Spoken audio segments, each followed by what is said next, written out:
저는 사실은 수급이나 유동성 분석을 거의 안 합니다. 옛날에 했었어요. 주니어 때는 저도 많이 했는데 어느 순간 뭔가 깨닫고 안 해요. 안 하는 이유를 잠깐 말씀드리면, 첫 번째는 주가 설명력이 없어요. 뒤에서 말씀드릴게요. 궁금해하는 것만큼 주가를 설명력이 별로 없어요. 전체를 통틀어서. 네. 외국인 수급은 더 안 맞고요. 이렇게 들으면 무슨 소리야 라고 할 텐데, 그 데이터 안 보셔서 그래요. 데이터 보면 다 알 수 있어요. 이번에도 그렇죠. 외국인 지금 10월부터 계속 팔고 있는데.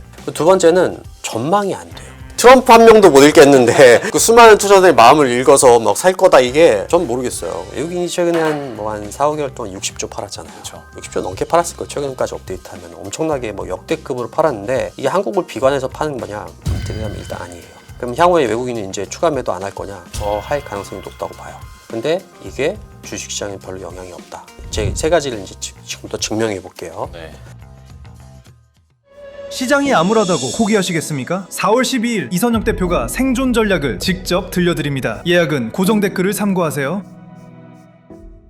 이제 수급적인 측면도 하나 좀 여쭤보고 싶은 게, 외국인들이 이제 계속 팔고 있지 않습니까? 네. 그러면 외국인들은 어떤 신호가 나와야 이런 매도세를 좀 멈출 것인가에 대한 궁금증들도 외국인이요? 사실 있습니다. 네, 그것도 좀 말씀드릴게요. 넘기다가 갑자기 발견해. 8페이지도 이제 저희가 3월 전략이 이제 그달 말에 나온 건데, 그때 예. 업종 얘기는 못 하고 갔었잖아요. 그때 왔을 때. 네. 네, 근데 업종은 저희가 그때 원전, 신재생 같은 거 저희도 추천했었거든요. 물론 전쟁 날 줄 몰랐죠. 이때는 트럼프 레임덕 관련주로 넣었는데, 뭐 이런 것들도 뭐 보시면은 많이 올랐잖아요. 안 그래도 그리고 최근 몇 주 동안에 또 같은 회사인 KB증권 프라임클럽의 민재기 팀장님께서 오셨었나요? 네. 아니 그 월요일마다 출연하시거든요. 그러세요? 신재생에너지 많이 강조하셨었습니다. 그래요? 네네. 네. 뭐, 그래서 어느 정도 그때 이사님께서는 직접 말씀은 못하셨지만 네. 그 갈증은 대신 풀어줬다 정도로 네, 생각해 다행이네요. 주시면 될 것 네. 같습니다. 뭐 이제 탑다운 손은 떠난 것 같아요. 바텀업에서. 네. 외국인 얘기 한번 해볼게요. 외국인도 참 정말 많이 팔고 있죠. 최근에 조금 강도가 좀 줄긴 했지만 그래도 여전히 뭐 살 기미는 잘 안 보여요. 네. 그럼 한번 생각해 봐야 돼요. 이제 외국인을 생각할 때 사실 이게 좀 사족인데, 제가 다음에 수급 유동성 분석 이런 것들을 말씀드릴 기회가 있으면 한번 따로 나와서 네. 말씀드릴 텐데, 저는 사실은 수급이나 유동성 분석을 거의 안 합니다.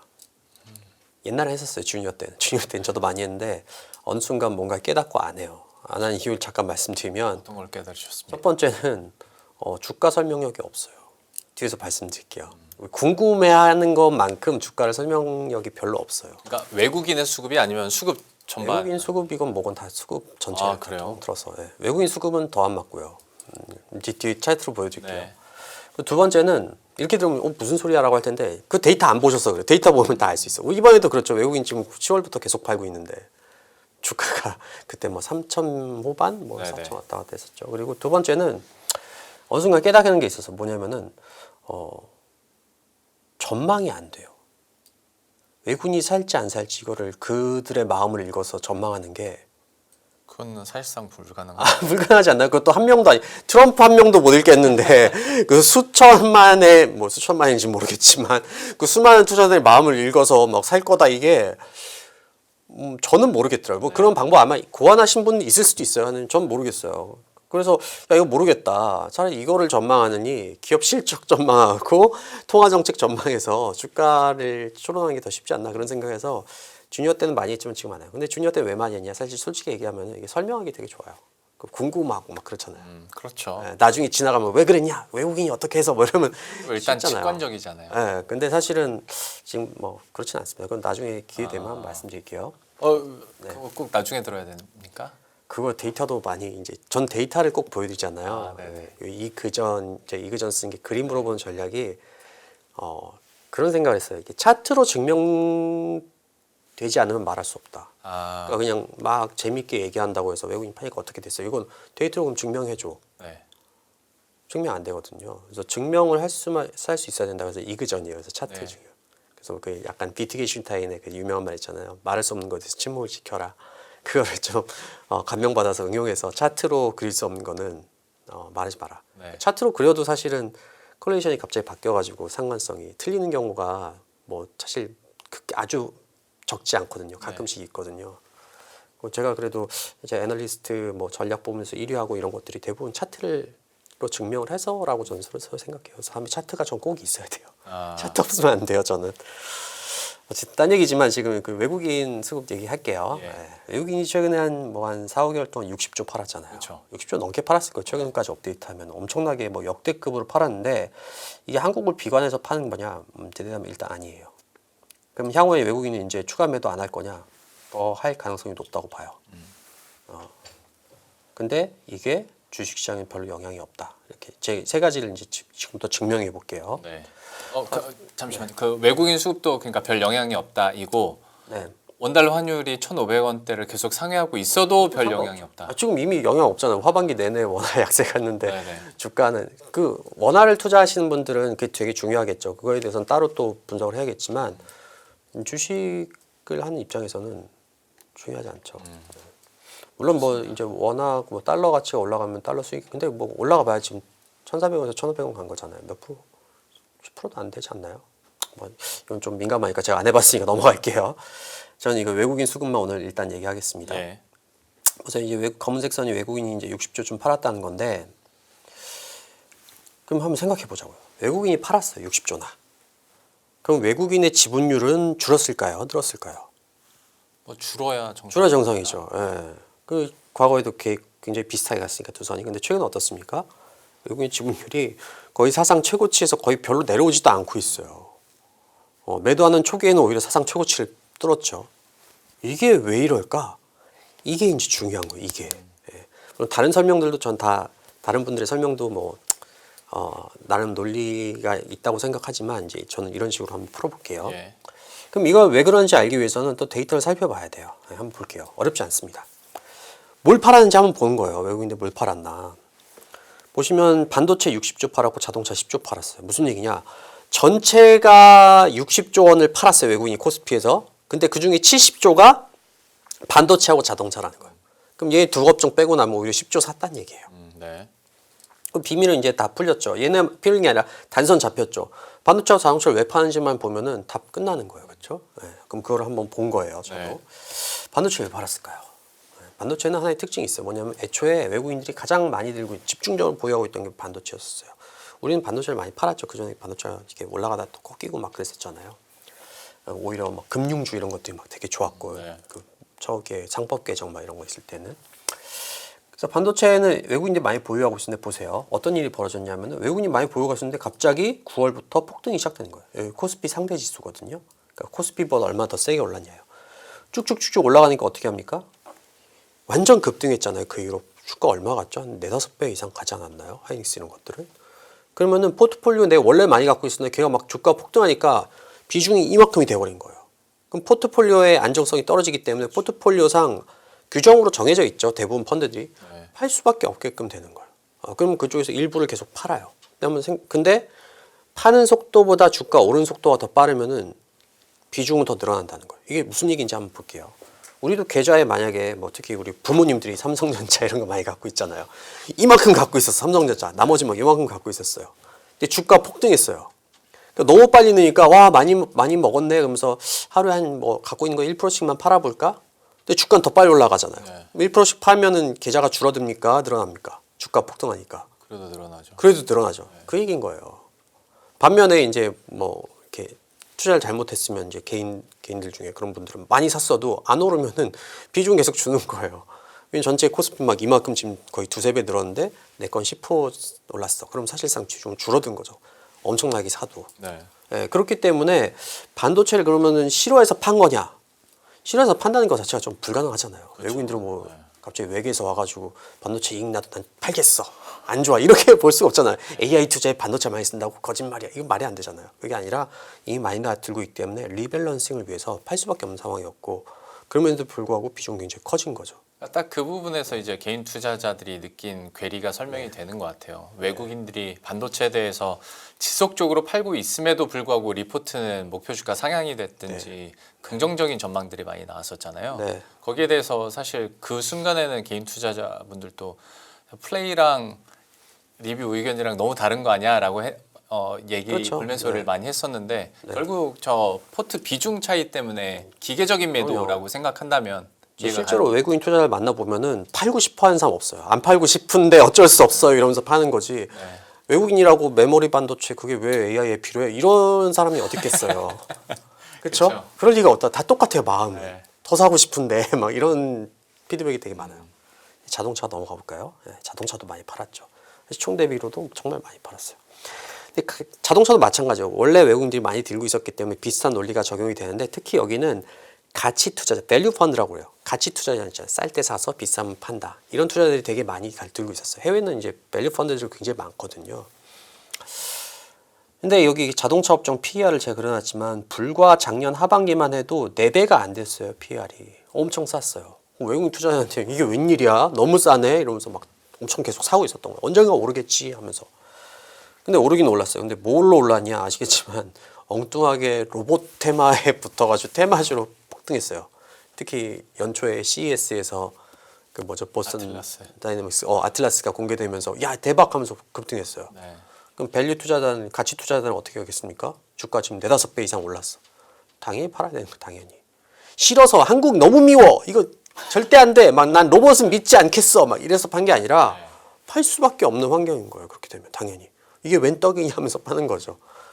그러면은 이것만 갖고도 우리가 앞으로 외국인들이 살지 더 팔지 알 수가 있어요. 생각해 보세요.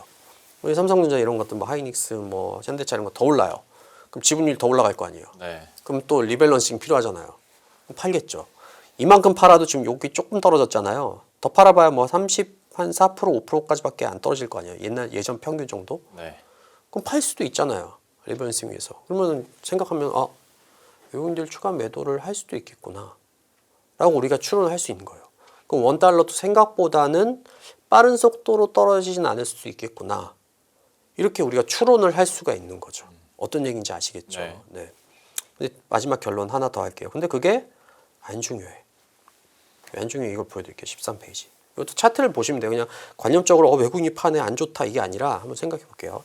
외국인 데이터가 1999년 이후로부터 나와요. 그 전까지는 우리나라 외환위기 맞기 전까지는 개방도가 굉장히 낮았으니까 네. 이제 개방하고 나서 이제 자유롭게 그때는 뭐 100% 자유롭지 않지만 비교적 자유롭게 되면서 데이터가 나오는데 그 이후 2000년 이후에 한국은 총 3번의 강세장이 있어요. 이거 말고는 다 횡보장이었어요. 그렇죠? 첫 번째는 브릭스 시대 때 중국 개혁 개방했을 때 그때 한 번 있었고 2004년에서 2007년 맞죠? 그다음 팬데믹. 요거 빼고 나면 사실 다 그 전에 횡보장이었죠. 그다음에 지금. 네. 근데 이 3번의 상승장, 유일한 우리 코스피의 상승이었던 이 3번의 상승장 때 외국인이 우리나라 상승을 주도한 적은 그래프 보시다시피 단 한 번도 없어요. 단 한 번도. 그 이전에도 마찬가지로 없었어요. 데이터는 없었지만 알 수 있죠. 왜냐? 그때 아예 외국인이 없었으니까. 3조왕 때 외국인이 없는데 누가 올렸겠어요? 내국인이 다 올리는 거예요. 특히 우리나라는 뭐 개미를 되게 우습게 생각하고 막 이런 약간 조롱투로 우리도 개미인데 개미를 조롱투로 얘기하지만 그렇지 않아요. 개미들 위험성도가 강한 개미들이 자금을 투입하면서 쭉 올릴 때 사실 제일 세게 올라가는 거예요. 이게 외국인이 주도를 안 한 정도 아니에요? 어떻습니까? 다 순매도예요. 네. 순매도를 안 한 적이 없어요. 왜 그런지 이제 위에 거 설명드리니까 대충 알겠죠. 뭐 네. 그때 조금씩은 다르겠지만 대충은 다 우리가 알 수가 있어요. 네, 인지 아시겠죠? 그래서 외국인 수급을 관념적으로는 되게 중요할 것 같지만 이렇게 정리하고 나면은 그렇지가 않다는 거를 이걸 어떻게 부정하겠습니까? 데이터가 이렇게 나오는데 누가 그래도 다 이렇게 나오는데 네, 그래서 저는 결론적으로 외국인은 매도를 할 수 있다. 펀드 리밸런싱 때문에 비중 리밸런싱 때문에 할 수 있다. 근데 그게 중요하냐? 사실 중요한 것 같지만 실제로 데이터포를 보면은 그것 자체는 그렇게 중요하지 않다. 그럼 뭐가 중요하냐? 예, 이제 이거에 대한 결론도 이제 아까 말했던 그 보고서에 있는데 사실 위험성도가 중요해요. 이게 되게 애매한 거 이런 얘기하니까 이제 재미없잖아요. 외국인 파생 막 이런 얘기하면 이제 사람들이 혹하지만 거기가 진실이 아니거든요. 그래서 투자론 해보셨죠? 시청자분이 혹시 투자론을 공부하셨거나 학생 때 뭐 자격증 공부하시면 아시겠지만 수급 분석이나 유동성 분석 공부해 본 적 있으세요? 단 한 페이지도 안 나와요. 대신 뭐가 나옵니까? 위험성도 분석이 나오죠. 이건 좀 어려운 얘기니까 넘어갈게요. 위험성도 분석은. 그래서 저는 외국인은 뭐 이런 식으로 움직이지 않냐 이렇게 보고 있습니다. 그러면 지금으로서 예상 가능한 그림 같은 경우에는 네. 외국인들은 왜냐면 저도 똑같이 반도체가 여기서 고꾸라지거나 피크라고 생각하는 사람은 없고 메모리 네. 반도체가 중요하지 않다라고 생각하는 사람은 없을 네. 테니까 그러면 반도체는 알아서 계속 올라갈 텐데 외국인들의 지분율은 계속 높아가면 기계적으로 팔 수밖에 없고 그러면 네. 그 그림이 이어지는 겁니까? 네. 반도체주들은 계속 그러니까 어느 정도 뭐 랠리를 기록하면서 제가 펀드별로 얼마나 비중을 갖고 이거는 누가 또 사고 누가 팔았는지 잘 모르니까. 왜냐면 중간에 반도체 산 외국인들 많을 거 아니에요. 그렇죠. 많이 갖고 있는 데는 이미 리밸런싱 끝날 수도 있고. 그건 정확히 몰라요, 저도. 하지만 근데 아까 지분율로 봤을 때는 올라가면 더 팔 수도 있겠구나 이렇게 추론을 하는 거죠. 근데 더 중요한 거는 그게 중요하냐라고 하면은 데이터 보니까 우리 생각하고 좀 다르네. 이런 것들이 사실은 되게 중요한 일들이죠. 우리가 투자할 때 진짜 네. 중요한 것들이죠. 그러면 이사님께서 지금 보시기에 외국인들의 수급이 그러니까 수급적인 게 직관적이고 우리들한테 좀 부담이 돼서 자꾸 네. 이런 질문을 드리는 건데 네. 그러면 이사님께서 보시기에 지금 시장에 가장 키를 쥐고 있는 관건은 어떤 포인트가 있다고 보십니까? 이게 뭐 매크로 환경일 수도 있고 수급은 안 보신다니까 이건 얘기는 빼겠습니다. 이거 진짜 얘기하려면 좀 어려운 얘기인데 아까 말한 것처럼 위험소득 언제 자극되는 조건이 만들어지느냐 이게 되게 추상적이잖아요. 근데 저한테는 이게 너무 중요해요. 왜냐하면 이거 가지고 지금까지 뭐 베스트 애널리스트 1위도 6년 연속으로 하고 있고 이런 거거든요. 그러니까 이게 제가 다 설명 여기 드리려면 그건 너무 복잡하니까 그건 제가 거두절미하고 그냥 이 전에 이제 결론 위주로 써요. 어떤 게 좋다. 근데 그게 이제 위험소득 자극을 어떻게 하는지 이런 것들 제가 생략하는 거죠. 그래서 위험소득가 다시 자극되려면은 이것도 이제 거두절미하고 얘기하면 제가 볼 땐 전고점 돌파하잖아요. 네. 돌파 전까지가 제가 볼 땐 좀 쉽지 않을 거라고 보고요. 설사 이란 문제가 해결돼도 완전히 끝나는 게 아니라면은 네. 그게 좀 시간이 좀 걸릴 거라고 생각하고 돌파하면 그때부터 위험소도 되게 세게 붙을 거라고 생각해요. 뭐 그 데이터는 저희가 다음에 한번 기회 되면은 왜 그렇게 생각하는지 좀 보여드릴게요. 그러니까 제가 궁금한 게 그 네. 돌파는 트리거는 그럼 어디서 나옵니까? 그거 진짜 복잡한 얘기인데 지금 제가 아까 올라가는데 좀 주저주저 할 수 있다. 이건 제가 자꾸 결론만 듣고 싶어 해가지고 이게 다음 거 또 있는데 시간이 이건 점점 못 하겠네요. 끝나가고 있어서 제가 초조해서 그렇습니다. 원래 세 번째 얘기도 있는데 세 번째 얘기는 다음에 할게요. 네네. 사실 이게 종료가 돼도 마음껏 끝났다고 말할 수가 없어요. 왜냐면 호르무즈 해협 문제도 있지만 그 다음부터 이제 펀더멘탈로 봐야 되는데 펀더멘탈 그러니까 경제 상황이라든지 이런 것도 있잖아요. 이런 것들도 몇 개 기스가 났어요. 특히 통화 정책 같은 것들이 되게 애매해진 상황이에요. 그렇죠. 그러니까 유가가 뭐 그 얘기 많이 하죠. 유가가 이제 하락하겠죠. 하락하겠지만 그 다음에 바로 50불 때 옛날로 돌아가는 게 아니라 올해 말까지는 한 70불 때, 그다음 내년 되면은 뭐 50불 때 이렇게 하잖아요. 네. 그럼 인플레에 대한 우려가 있는 거예요. 그렇죠. 그리고 지금 문제가 또 하나 뭐냐면은 이것도 한번 생각을 해봐야 돼요. 우리가 의심을 계속 해봐야 돼요. 컨센서스만 따라가면 돈을 벌 수가 없어요. 컨센서스 맞으면 다행인데 안 맞는 경우도 많으니까. 예를 들면 지금 유가가 급등했잖아요. 그래서 여러 경제연구소나 이게 해외에서 나온 얘기가 뭡니까? 스태그플레이션 얘기잖아요. 투자 심리가 꺾이고 고유가 때문에 소비 심리가 꺾이니까 스태그 우려가 있다. 이건 맞는 얘기라고 생각하세요? 맞을 수 있지만 한번 조금만 생각해보면 좀 의심스럽다는 생각이 들 거예요. 왜냐하면 한번 질문해 볼게요. 이런 사태 때문에 정말 투자 심리가 꺾여서 AI 투자가 중단되거나 줄어들었나요? 그러니까 거기서 괴리를 느끼는 것 같아요. 그게 중요한 거예요. 맞아요. 괴리를 느끼고 그다음 하나 더 가면 진짜 좋아요. 한 걸음만 더 나가면 투자를 정말 잘할 수 있어요. 그러면 소비도 있잖아요. 소비도 엄청 줄이셨나요? 약간 애매하잖아요. 게다가 지금 논문들 보면 이게 K자 이게 다 양극화 소비잖아요. 근데 고소득층은 논문 많이 나와요. 유가가 올라도 소비 탈성이 거기에 그렇게 민감하지가 않아요. 네. 그러니까 별로 안 줄고 지금 백화점도 오늘 막 그런 유통주도 많이 올랐지만 여기서 지금 막 다 판매가 좋은 게 아니라 이런 고가 제품들이 생각보다 좋고 뭐 이런 거잖아요. 네. 기대감들이 생기고. 그럼 이게 웃긴 거예요. 왜냐하면 스태그플레이션 맞냐는 거예요. 아니잖아요. 그럼 이런 것들이 통화 정책을 되게 헷갈릴 거예요. 실제로 지금 미국 고용도 잘 나왔죠. ISM 제조업 지수 잘 나왔죠. 뭐 내부로 보면 뭐 몇 개 뭐 자본이 있다고 하지만 하여튼 서프라이즈였죠. 그 전에 컨슈머 컨피던스 인덱스 그러니까 소비 신뢰 지수도 서프라이즈인 거예요. 3월 달께. 3월 달께 어떻게 오르겠어? 꺾이겠지 했는데 올라 버렸어. 네. 이런 것들이 결국 통화 정책 어떻게 해야 되는지 고민이 생길 거라는 거예요. 이런 것들이. 그럼 어떻게 됩니까? 결론이 그냥 K자로 하고 마무리되는 것들이 너무 아니죠. 많아서. 이런 것도 이제 그러면 이제 시장에서 이란 문제가 끝나도 호르무즈 해협 문제가 간간히 나올 거고 이런 것들도 소화하는 과정들이 또 필요해요. 전쟁이 만든 잘못된 오판이니까 잘못된 결정이 좋은 결과를 낳기 힘들잖아요. 그럼 걔네들이 어떤 결과를 낳을 건지 뭐 이런 것들을 좀 소화하는 과정들이 필요하다는 거죠. 그래서 안 좋다는 게 아니라 올라가는데 막 우리가 지금 12월부터는 도파민이 터지잖아 2월까지. 그 속도로 생각하면은 조금 혼란스러울 수도 있다는 거예요. 하지만 결국 이런 것들 소화하고 나면은 계속 펀더멘탈은 좋아지기 때문에 올라갈 거다. 하지만 문제는 뭡니까?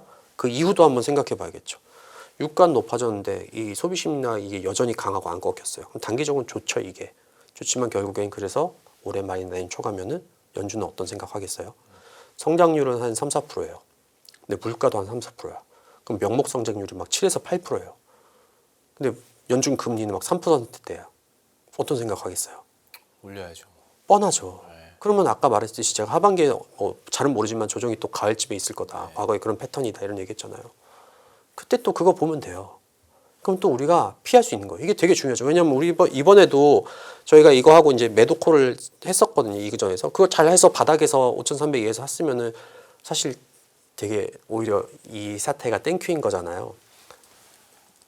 올해 가을에 또 있을 거라는 거. 가을일지 뭐 그게 늦여름일지 이건 가봐야겠지만 연준 말로. 그게 어떤 걸지 모르겠지만 주가 높은 상황에서 연준의 불안감이 있는 상황에서 뭐 하나만 터져도 그러면은 이거는 울던 아이 뺨 때리는 건 비슷한 거. 지금도 마찬가지죠. 2월 달에 너무 많이 올랐고 뭔가 불안감을 느끼는 상황에서 이라는 게 뺨을 때린 거잖아요.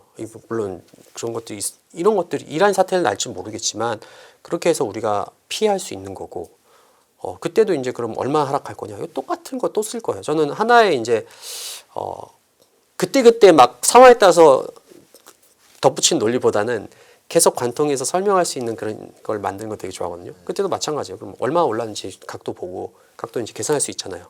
그럼 비슷하게 올랐던 시기들 다 살펴보고 하면 이제 하락폭이 나와요. 그때도 그렇게 똑같이 했거든요. 이번에도. 그럼 이제 그런 걸로 피할 수가 있죠. 우리가. 그러니까 이 시점을 지나갈 때도 그 생각을 많이 했던 게, 그러니까 꼭 뭐 연준의 통화 정책 이슈나 전쟁 이슈가 아니더라도 일례로 제가 느끼기로는 터보컨트 얘기 나왔을 때도 그냥 울고 싶은 아이 뺨 때리는 타이밍이 하필 그랬어서 하필 또 스파 가격도 좀 빠지고 그때. 맞아요. 네. 그러다 보니까 이렇게 많이 흔들렸구나. 맞아요. 느꼈었는데 그게 하반기에도 꼭 그런 거대한 전쟁이나 통화 정책에 대한 이슈가 아니더라도 네. 그런 부침들은 하반기에 계속 있을 여러 수 가지가 있다. 이제 쌓이면서 거봐 내가 위험하댔지 이런 생각들이 여러 사람 갖게 되면 폭락이 나오는 거죠. 네네. 아유 쉽지 않네요. 그래서 이거 어쩔 수 없어요. 이게 저야 직업이니까 이걸 맨날 보잖아요 데이터를. 근데 여러분들은 다 볼 수 없잖아요. 대신 요즘에 유튜브 이런 거 많으니까 사실 꼭 제가 아니어도 돼요. 저는 이렇게 해서 저는 꽤 많은 게 많은 조언들을 했지만 사실 워렌 버핏이 뭐 제 방법을 알고 투자해서 부자 된 건 아니잖아요. 그러니까 다른 잘 맞는 분들하고 같이 하시면 좋고 뭐 그중에 혹시 제 걸 보신다면은 저도 이게 잘 맞는다면 저하고도 잘 호흡을 맞추면서 수익률을 많이 올릴 수 있을 거라고 저는 생각합니다. 수익률만 올리는 게 아니라 경제가 어떻게 돌아가는지도 더 올바르게 이해할 수가 있죠. 그래서 뭐 나오고 있는 유튜브 영상뿐만 아니라 또 이사님께서 발간하고 있는 보고서도 저희가 계속 쫓아가면서 한번 내용 읽어보도록 할 텐데 네. 그럼 이제 큰 그림에서의 어떤 설명들은 저희가 들었으니까 마지막 한 10분 정도는 약간 이벤트들도 잠깐 좀 의견 듣고 싶습니다. 네. 특히나 삼성전자 실적 앞두고 있기 때문에 이거를 좀 이 사안을 어떻게 그러면 보고 계신지도 궁금하긴 합니다. 일단 증권가나 시장에서는 실적에 대한 전망치나 네. 내가 만족감을 느낄 수 있을 만한 수치가 계속 막 높아지고 있는 분위기지 않습니까? 네. 그러면 삼성전자에 대해서는 좀 어떻게 전망하시는지 실적 이후의 흐름은 또 어떻게 보고 계신지 궁금해서요. 제가 뭐 삼성전자, 뭐 하이닉스 이렇게 따로 분석을 하지 않고 그냥 반도체 산업 이런 것들은 저희가 커멘트를 하는데 네. 저희는 뭐 그렇게 뭐 꺾이고 이런 사이클은 아니라고 생각해요. 그것도 저번에 와서 말씀드렸나 모르겠는데 일단 경기 사이클이 꺾기 전에는 저는 이게 뭐 반도체 사이클이 완전히 꺾이는 상황은 없다고 생각해요. 그래서 사실 뭐 실적이 내일 어떻게 나오냐 이건 오히려 반도체 애널들이 알 수 있을지 모르겠지만 저는 그거를 정확히는 알 수 없죠. 하지만 이런 것들이 뭐 그것 때문에 조정받는다면 또다시 뭐 매수 기회가 될 수 있다라고 생각하고요.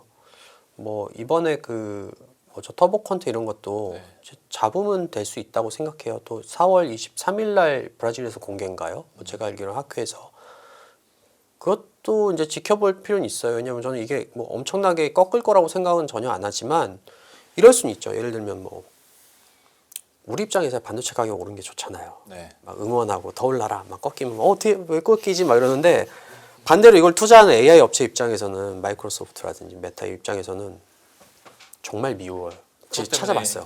이익이 줄어들고 있으니 이익 주는 정도가 아니라 저도 반도체 그러니까 삼성 반도체 좀 일하다 왔거든요. 삼성 테크이라는 회사에서 반도체 업체에 있었는데 엄청 미워요. 왜냐하면 값도 폭등하는데 납기도 잘 못 맞추거든요. 납기도 맞추기가 힘들어. 막 안 맞추려고 하는 게 아니라 막 네. 최선을 다해서 하는데 이게 네, 네. 어떻게 물량이 너무 많은데 막 제 먼저 갖다 주면 엄청 열받죠. 야 왜 메타 먼저 갖다 줘? 좀 약간 짜장면 내가 먼저 주면 되는데 이런 그런 일이 실제로 벌어지거든요. 네. 그러니까 걔네들은 일단은 그러면은 되게 뭐 그 터보 콘트 이런 거가 솔깃할 거예요.